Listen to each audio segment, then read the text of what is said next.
к мысу радости,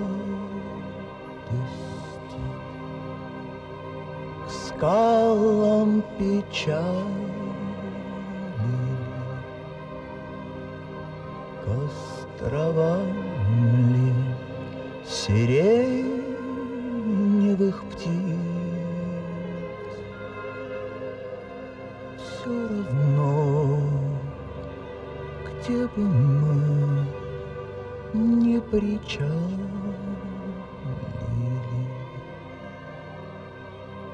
не поднять нам стоит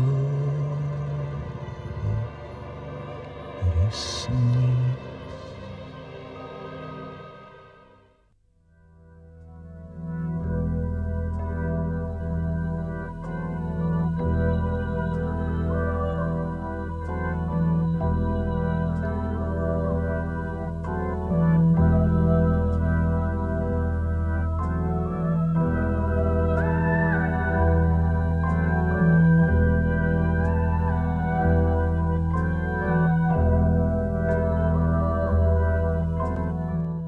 В книгах отзывов с выставок его произведений посетители всегда оставляли очень много записей. Вот несколько из них. Стремление к гармонии бесконечно. Художник достиг заоблачных высот духа. Сегодня последний день вашей выставки, и звучит вокруг ваших работ, звучит с ваших работ тишина и музыка. Образ чего-то чистого, чего-то, что делает душу легче, невесомее, белее, остается, когда увидишь это. Я считаю, что без таких людей и жизнь на земле бесполезна. И вот еще. Он смог увидеть ту красоту, которая проста, истинна и вечна. Он оставил прекрасный, ненавязчивый и лучистый свет после себя. И все это о нем, об удивительно талантливом художнике, чистом и настоящем человеке, которого звали Леонид Марченко.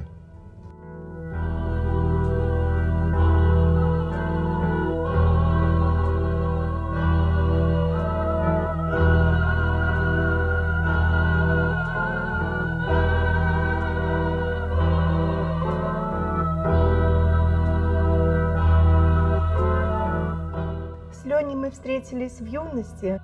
Он учился в художественном училище, и я тоже с увлечением занималась рисованием, историей изобразительного искусства. И вот это духовное начало, которое нас очень сроднило в эти годы, оно осталось на всю жизнь. Мы вместе радовались успехам и неудачам. Все было. Были и сложности, и трудности в жизни, но это было главным. И самое главное, что до последних дней жизни, мне кажется, мы сохранили самое главное – это радость общения, радость жизни совместной. Я помню, что и в молодости, и уже в зрелом возрасте, увидев друг друга на расстоянии, мы всегда бежали навстречу. Это был человек очень красивый, очень романтичный, такой страстный человек и в искусстве, и в жизни. И все это очень импонировало в зрелом возрасте. Иногда мне хотелось даже что-то подкорректировать в его характере. Но Леня был человеком очень сильным и таким и остался. Искренним, простым, романтичным.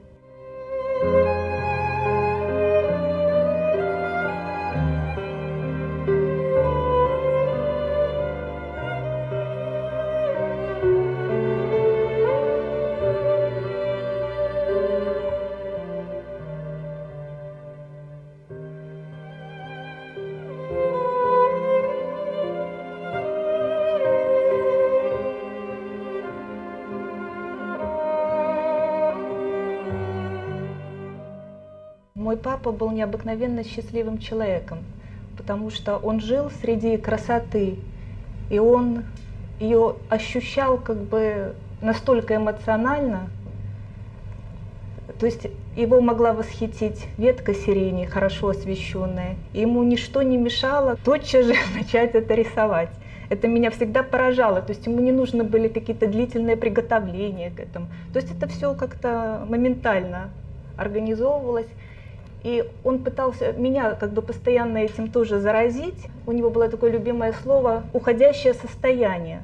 Я вспоминаю какие-то наши поездки. Вот мы куда-то едем, вдруг он останавливается на машине и говорит: нет, это нужно обязательно нарисовать сейчас, потому что этого больше уже мы никогда не увидим. Вот. Я в своей жизни, конечно, подобного больше не встречала. Еще он был счастливым, потому что он был, конечно, свободным человеком. Он мог позволить себе в любой момент сорваться, поехать на этюды. То есть он обожал осень, весну. И всегда какие-то вот особые моменты, когда, допустим, весной вот деревья начинают как-то по-особенному серебриться, он бросал все свои какие-то насущные дела и бежал с этюдником, уезжал куда-то, и его, опять же, ничто не могло остановить. Когда я училась в школе, он брал меня с собой на этюды летом, и, опять же, я поражалась его фанатизму, то есть он работал с утра до вечера, ему было это настолько интересно, он настолько жил вот утро туманное, и он не может просто его не нарисовать, то есть он знал, что это все неповторимо. Потом вечернее состояние, озера. То есть это такой своего рода поэт, поэт в акварели.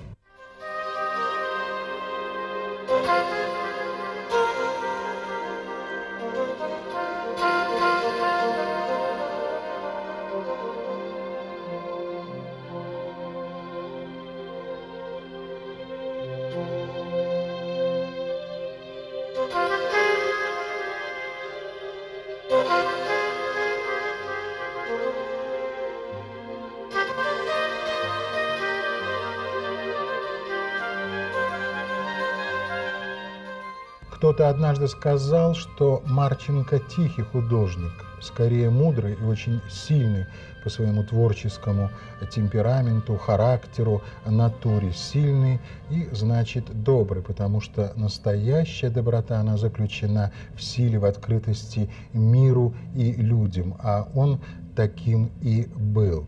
Его работы – это достижение, высшее достижение белорусской графики. И не только. И тот, кто знает слово «афорт», не может не знать, кто такой Леонид Марченко.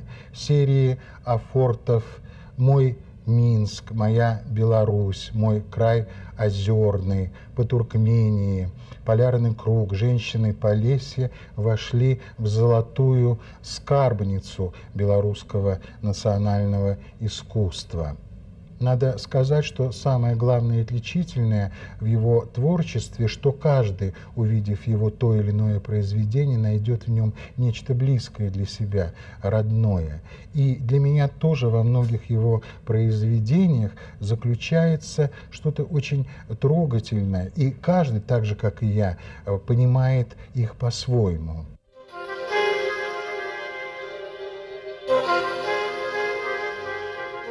Для меня в его озерных пейзажах, афортах полет души, а в акварели, в тумане предчувствие радости, света, счастья, в жаре осени холод, а в первом снеге тепло белого света, и в его афорте розы, где черный и белый цвета, больше красок, чем в таком же полотне, написанном маслом.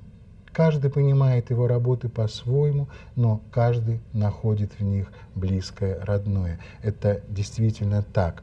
Они выставлялись неоднократно на 30 республиканских и 10 международных выставках. Они находятся в собраниях белорусских музеях и музеях России, в частных коллекциях за границей. У них удивительный мир, очень чистый, очень щедрый, ясный, звонкий. Впрочем, о чем мы говорим, ведь Марченко весь в своих работах.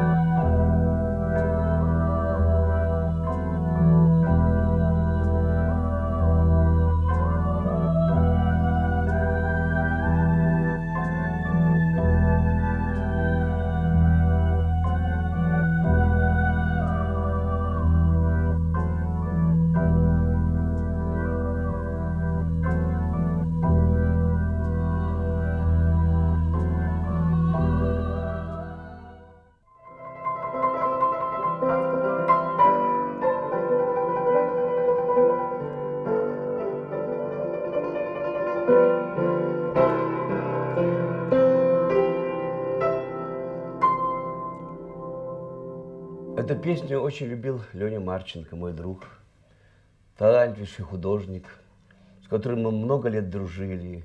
Я немножко далек от художников, хотя я многих знаю, но с Леней мы были друзья. Мы были друзья, добрый он был человек. Вот это очень важно.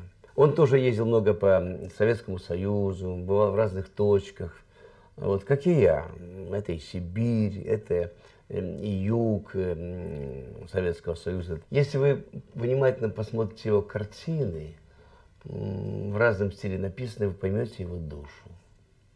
Вот я думаю, звание это не главное. Главное образ человека и то, что он оставил у себя. И у меня хранится дома несколько его картин, я этим горжусь. И сирень. Вот сегодня здесь сирень, у него есть такая картина «Сирень». Вот, это как бы жизнь, как весна. Вот, это и есть жизнь. Все это любил Леонид Марченко.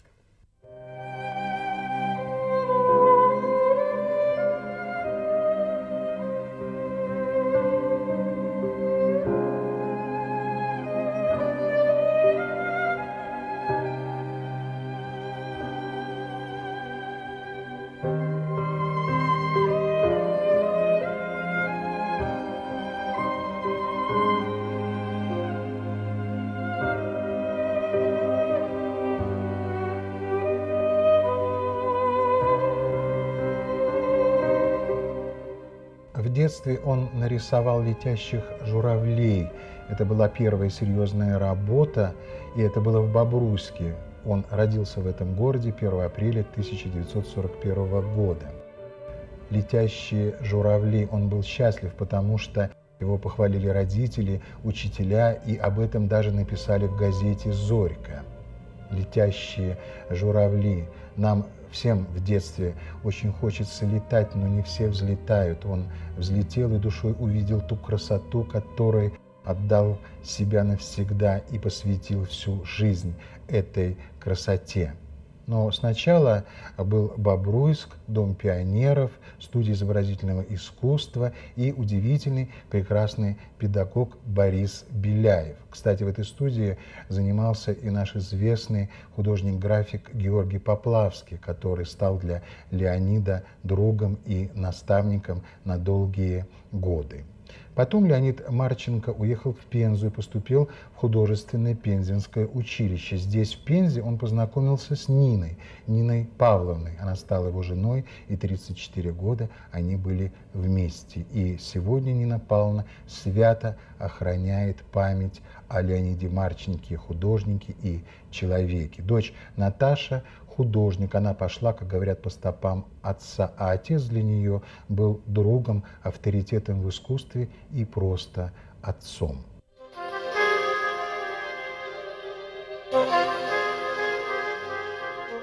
После Пензы он оказался на Урале, где в небольшом городке работал учителем черчения и рисования, а в 1962 году вернулся в Белоруссию и поступил в театрально-художественный институт на отделение графики, потом армия. После армии он опять продолжал учебу, ну а после окончания театрально-художественного института самостоятельная жизнь. Сибирь, Урал, Беларусь, Заполярье, Средняя Азия, Дания, Испания, Германия. Все, что видел там, через тяжелый труд потом превращалось в удивительные афорты.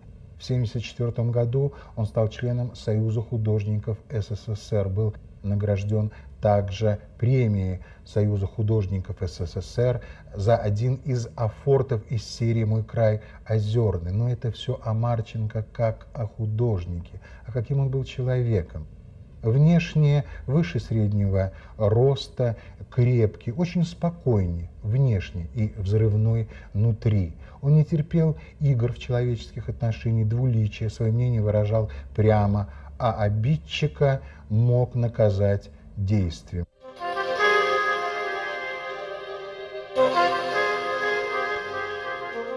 Вот таким он был.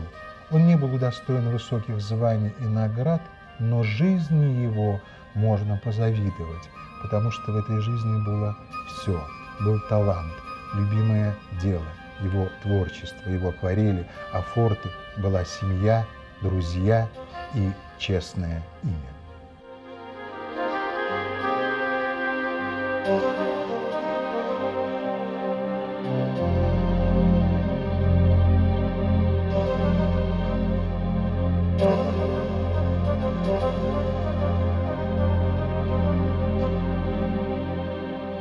Он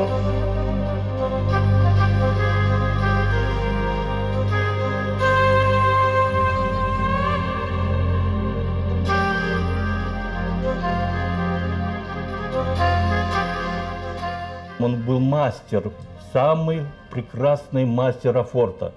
Я когда увидел вот то, что он делал, я был в восторге. И я говорю: слушай, Леня, ведь я чувствую цвет, в афорте я чувствую цвет. Это же чудо, чтобы с таким мастерством добиться такого сильного впечатления. Человек всегда искал, и смело искал. Он, понимаете, любил эту жизнь так, как ему дал Господь Бог, понимаете, с его талантом, с его мужеством. Это в высокой культуре человек был, потому что не будь этого, конечно, бы движение не получилось. А у него это, он рос, он каждый раз новая работа, новые возможности, он их тут же на завтра не откладывал. У него такое, он горение был, он горел, вы понимаете, это как предчувствие какое-то, что ни одной минуты не пропустить, это дать, отдать, пробовать себя. И вот смотрите, сколько акварелей, да какие чудные акварели, это то, что самое родное, близкое нашему сердцу и душе нашей, наша природа. Он горел, у него страсть был работать, и за что только не брался он. Он все умел, у него золотые были руки, он все мог. За что только не взялся, доводил до конца, и это было прекрасно. Был щедрым, и не только в таланте, но и щедрым человеком был.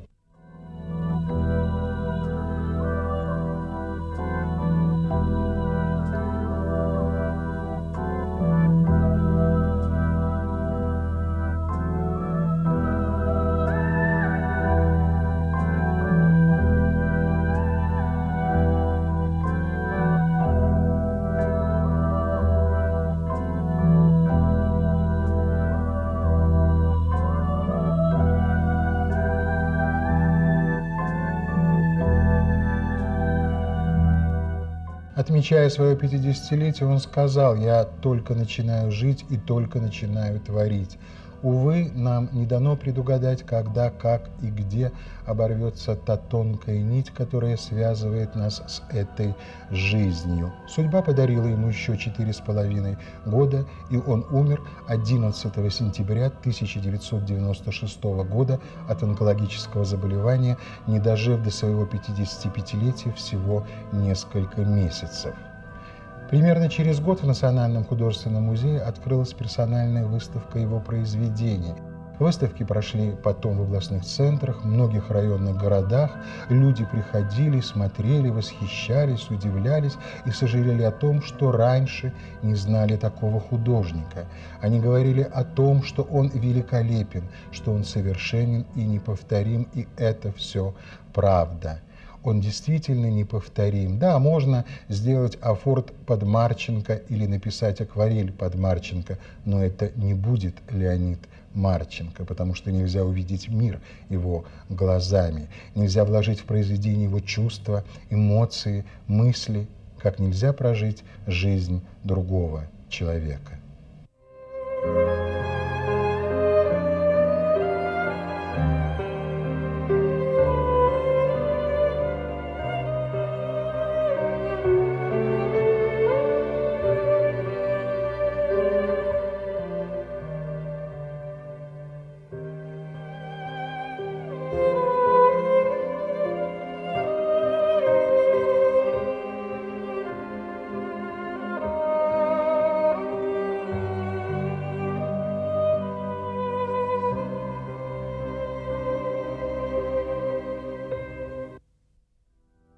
Для мяне паўнацэнны мастак той, у якога ўсё ў гармоніі. Яго творчасць, яго душа, яго сэрца, яго, урэшце, жыццёвыя паступкі і паводзіны. Вось такім мне уяўляецца Лёня Марченко. Такім я яго праношу ў памяці, па жыцці. Ён любіў жыццё, і гэта было у яго карцінах. Ён любіў сям'ю і сваю чароўную Ніну, і гэта ў яго кветках незвычайных і зноў жа ў карцінах. Ён любіў сяброў, і гэта ў яго у карцінах. Ён любіў Беларусь, ён любіў падарожжа, і гэта зноў жа у яго незвычайна прыгожых мастацкіх карцінах. Такі Лёня Марченко. Я хожу па жыцці з яго памяццю і са шкадаваннем. Ён так мала пражыў і так мог бы многае зрабіць. Я кожны тыдзень раблю прыборку дома, падходжу да яго карціны, якую ён мне падарыў, Мінск. Адзін з краявідаў Мінска. Я доўга ўзіраюся в гэтыя краявіды і кожным разам бачу там нешта сваё, а перш за ўсё зноў жа любоў да таго горада, у якім ён жыў і тварыў. Памяць па чалавеку жыве столькі, колькі мы яго помнім. Вот столькі ён жыве у нашых сэрцах, у нашых душах. Я думаю, што у сэрцах тых шматлікіх гледачоў, якія бачылі яго выстаўкі у многіх гарадах, у тых шматлікіх яго сябрах, у радні, у сям'і, ён жыве ў сваіх карцінах. І дай Бог у такой гармоніі быць кожнаму мастаку нашай Беларусі.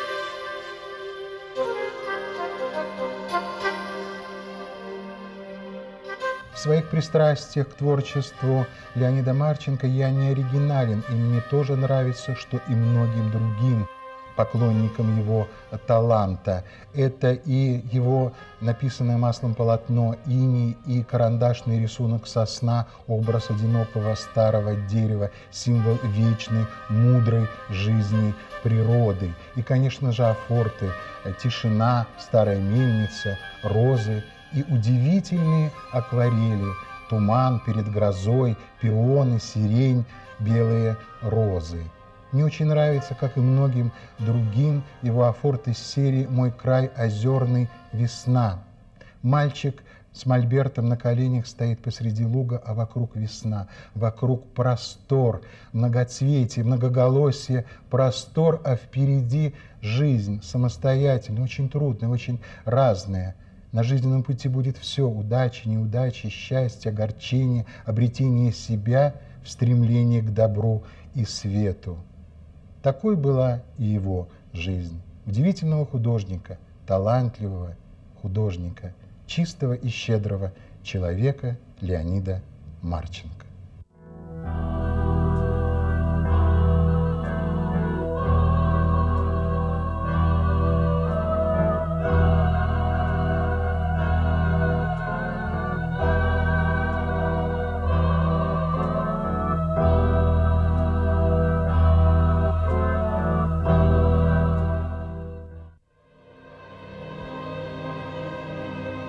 Все равно, где бы мы не причалили, к островам ли сиреневых птиц, к мысу радости, к скалам печали,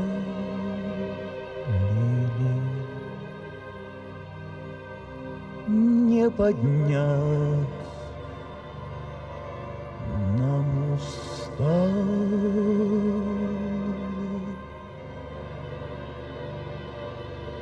Присни.